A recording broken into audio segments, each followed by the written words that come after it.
Welcome everyone, my name is Nithya, this is Kayla, Dan, and Nikita, and we are Blank Against Humanity.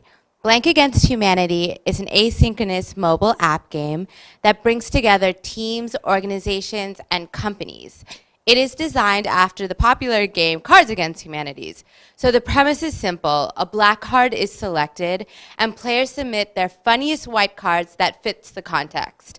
As you can see, we have some pretty wild cards, Nickelback, Danger Stranger, but it looks like I'm the judge in this round, so I'm gonna pick Blank Against Humanity as who you should hire.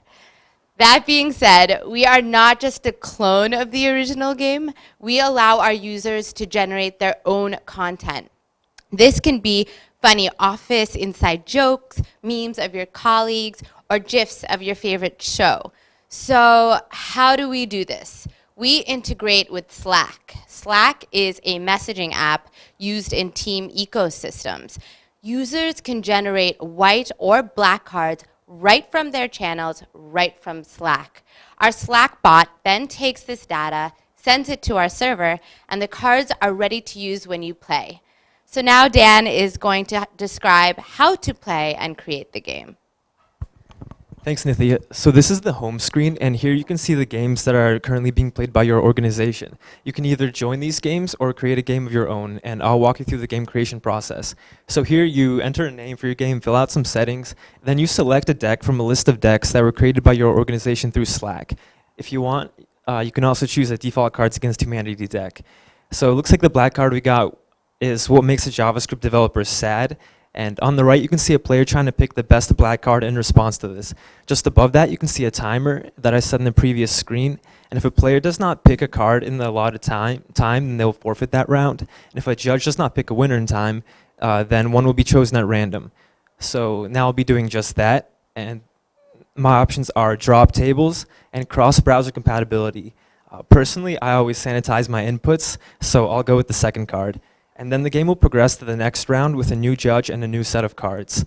So that's our game, and now Kayla will talk to you about some of the thought process behind it.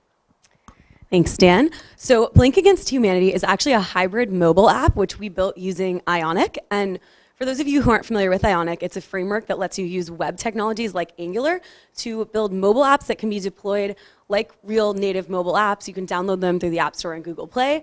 And most importantly, they're able to access mobile native APIs like the camera and notifications. And so our game is meant to be this sort of ongoing asynchronous gameplay experience similar to what you guys might know from Words with Friends. Friends and colleagues could play continuous games over an extended period of time. So we thought it was crucial that users could A, have our app easily accessible on their phone like any other app that you use all the time, and B, get notifications about really important changes to the game state, like a winner being picked or a new round starting. So yeah, so that's why we decided to go with Ionic.